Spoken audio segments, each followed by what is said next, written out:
আসসালামু আলাইকুম। সুপ্রিয় দর্শক মণ্ডলী, চারিদিকে নির্বাচনী আমেজ আমরা দেখতে পাচ্ছি। অলরেডি বাংলাদেশের বিভিন্ন জায়গায় পোস্টারে ছেয়ে গেছে। যদিও নির্বাচন কমিশন তফসিল ঘোষণা করেনি, নির্দিষ্ট রোডম্যাপ তারা ঘোষণা করেনি। এদিকে চলতি মাসেই নির্বাচনী রোডম্যাপ ঘোষণা চেয়েছেন বিএনপির ভারপ্রাপ্ত চেয়ারম্যান জনাব তারেক রহমান। তিনি লন্ডনে বহু বছর রয়েছেন, সেখানে থেকে তিনি সেটা জানিয়েছেন। চলতি মাসে অর্থাৎ মার্চ মাসের মধ্যেই নির্বাচন কমিশনকে বা এই অন্তর্বর্তীকালীন সরকারকে জানাতে হবে নির্বাচনী রোডম্যাপ। আমরা বিভিন্ন জায়গায় দেখতে পাচ্ছি যে বিএনপির লোকজন, জামাত ইসলামের লোকজন তাদের স্ব স্ব দল অনেককে প্রার্থী ঘোষণা করেছেন। অনেককে ঘোষণা করেননি, কিন্তু তারা মনে করেন যে আমাদের এখানে হয়তো ঘোষণা করবে, আমরা এখানে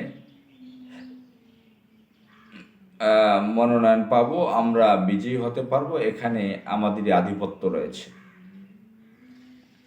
এটা বিশেষ করে বিএনপির মধ্যে দেখা যাচ্ছে। আর সেখানে যদি জামাত ইসলামের কোনো প্রার্থীকে দেখে, তো জামাত ইসলামের বিরুদ্ধে তখন পুরো জামাত ইসলামের বিরুদ্ধে তারা প্রোপাগান্ডা চালায়, ক্ষিপ্ত হয়ে নানান কথা বলে। যেরকম চাঁপাইনবাবগঞ্জে হারুনুর রশিদ নামে এক সাইকোপ্যাথ চরমভাবে ক্ষিপ্ত হয়েছে জামাত ইসলামের বিরুদ্ধে। তো মির্জা ফখরুল ইসলাম আলমগীর সেখানে শিবিরের একজন নেতাকে, সাবেক নেতাকে দেওয়া হয়েছে প্রার্থী। তো মির্জা ফখরুল ইসলাম সাহেবও জামাত ইসলামের বিরুদ্ধে ক্ষেপা রয়েছেন। তিনি তো এমনি বাম দল করার লোক, যদিও তিনি এখন বিএনপির মহাসচিব। তো একটা সময় আপনারা জানেন যে জোটগতভাবে যখন নির্বাচন হতো, জামাত ইসলামকে অল্প কিছু আসনে তাদেরকে মনোনয়ন দেওয়া হতো। সেটাও বিএনপি মেনে নিতে কষ্ট হতো, তারা মানতে চাইতো না, ক্ষিপ্ত হতেন, কোনো জায়গায় বিদ্রোহী প্রার্থী হয়ে যেতেন। যেরকম কর্নেল অলি এক সময় বিএনপির নেতা ছিলেন, তিনি চিটাগংয়ে প্রার্থী হয়েছিলেন জামাত ইসলামের নেতার বিরুদ্ধে। তো জোটগতভাবে আরও হয়েছিল এক জায়গায় এরকম যে জোট ছিল, কিন্তু সেখানে বিএনপি জামাত উভয়ে নির্বাচন করেছে। অল্প কয়েকটা সিটে আসনে জামাত ইসলাম সেখানে প্রতিদ্বন্দ্বিতা করতেন। এখন তো যখন জামাত ইসলাম বিএনপির সাথে জোটে নেই, জামাত ইসলাম প্রতিটা সিটে আসনে আলাদা প্রার্থী দেবেন, এই জন্য বিএনপির মাথা খারাপ হয়ে গেছে। তারা ভাবছেন হয়তো জামাত ইসলামের লোকজন এমপি না হতে পারলেও আমাদের ভোট কাটা যাবে, আমরা হয়তো এমপি হতে পারবো না, জিততে পারবো না, বিজয়ী হতে পারবো না নির্বাচনে, তাদের মাথা খারাপ। তো যেভাবে হোক আওয়ামী লীগ এখন নেই, বিএনপি এবং জামাত মূলত বড় পার্টি।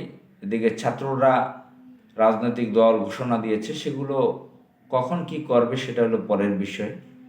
নতুন দল তারা ঘোষণা করেছে, তার পেছনে কারা কাজ করছে এখনো আমাদের কাছে সুস্পষ্ট নয়। তো বিশেষ করে জামাত এবং বিএনপি তারা মাঠে দাপিয়ে বেড়াচ্ছে। তারা মানুষের কাছে যাচ্ছে, নাগরিকদের কাছে যাচ্ছে, বিভিন্ন জনসভা করছে, ছোট বড় বিভিন্ন শোডাউন করতেছে। তবে বিএনপিরগুলো হচ্ছে সে আওয়ামী স্টাইলে। তারা মনে করতেছে যে আওয়ামী লীগের একটা গান ছিল না, জিতবে এবার নৌকা, জিতবে এবার নৌকা, মানে মনে করতেছে যে বিএনপি জিতবে। তারা জেতা জেতা ভাব নিয়ে একটা শোডাউন করতেছে মাস্তানি স্টাইলে, বিভিন্ন জায়গায় সেই কাজটা করতেছে। এ থেকে জামাত ইসলাম করতেছে কি, তারা মানুষকে ইসলামের দাওয়াত দিচ্ছে। তারা রাষ্ট্র ক্ষমতায় কী কারণে ইসলাম দরকার, আমাদের সমাজ রাষ্ট্রে দুর্নীতিমুক্ত করতে হলে কী ধরনের সরকার ব্যবস্থা দরকার, ইসলাম সেখানে কিভাবে কাজ করবে, একজন মুসলমানের কি করা উচিত, ইত্যাদি ইত্যাদি। তারা জামাত ইসলামের লিফলেট আছে, সেখানে সব কিছু কোরআন হাদিসের কিছু কথাই লেখা আছে।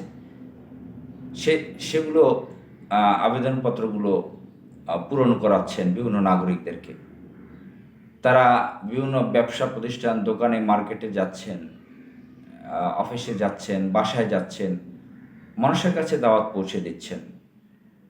একই সাথে তাদের আবার নির্বাচনী প্রচারণাও আমরা অনানুষ্ঠানিকভাবে দেখতে পারতেছি। বিভিন্ন জায়গায় পোস্টার এবং প্রার্থীর ঘোষণা দেখতে পাচ্ছি। তো যাই হোক, আগামীতে নির্বাচন কেমন হবে, নির্বাচন এই সরকার দিবে কিনা, অনেকেরই সন্দেহ আছে এই সরকার আগামী 2 থেকে 3 বছরের মতো নির্বাচন দিবে না। এদিকে নির্বাচনী আমেজ চলছে সারা বাংলাদেশে। নির্বাচনী পরিবেশ পরিস্থিতি, ভোট যে একটা ভাব, এ ধরনের একটা পরিবেশ সারা দেশে চলছে। অনেকেই আলোচনা করছেন আমাদের অমুক আত্মীয়, আমার অমুক ভাই নির্বাচনে প্রার্থী হয়েছেন। আলোচনা চলছে, সমালোচনা চলছে, নির্বাচনী একটা আমেজ, একটা পরিবেশ পরিস্থিতি তৈরি হয়েছে। কিন্তু মানুষের মধ্যে সন্দেহও রয়ে গেছে যে এই অন্তর্বর্তীকালীন সরকার আদৌ নির্বাচন দিবেন কিনা, আবার এই মুহূর্তে নির্বাচন দিলে সেই নির্বাচনটা কেমন হবে, বা যদি কোনো ক্রমে বিএনপি রাষ্ট্র ক্ষমতায় আসে, সরকার গঠন করে, মানুষ ভোট দিয়ে ফেলে তাকে, তখন এই যে প্রশাসনের স্ট্রাকচারটা রয়েছে দুর্নীতিগ্রস্ত, এটা তো এভাবেই থেকে যাবে। চাঁদাবাজি আওয়ামী লীগ করতে, বিএনপিও করতে থাকবে আরও শক্তভাবে। তাহলে তো রাষ্ট্রের মৌলিক পরিবর্তন হলো না। এক্ষেত্রে বিভিন্ন মানুষের চাহিদা, চাওয়া পাওয়া রয়েছে এই অন্তর্বর্তীকালীন সরকারের কাছে। যদি এটা বিপ্লবী সরকার হওয়া দরকার ছিল, সে ধরনের বিপ্লবী সরকার এটা না। তার কাছে দাবি, চাওয়া পাওয়া, ডক্টর মোহাম্মদ ইউনূস একজন নামকরা ব্যক্তি, তার কাছে মানুষ দাবি জানাচ্ছে যে বাংলাদেশের সকল ইনস্টিটিউটগুলো দুর্নীতিমুক্ত করে, মোটামুটি একটা সংস্কার করে তারপর নির্বাচন দিতে। তো যাই হোক, আমরা নির্বাচনও চাই, দেশে সংস্কারও চাই। প্রচলিত যে গণতন্ত্রগুলো বিশ্বে আছে, যেগুলো নির্বাচনের মাধ্যমে সরকার পরিবর্তন হয়, সেই ধরনের একটি পরিবেশ আমাদের এখানেও দরকার।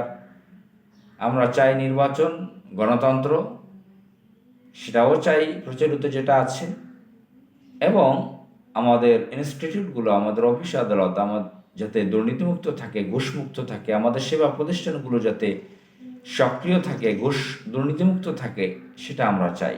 মহান আল্লাহ তাআলা আমাদের দেশের উপর রহমত কায়েম করুক। আসসালামু আলাইকুম।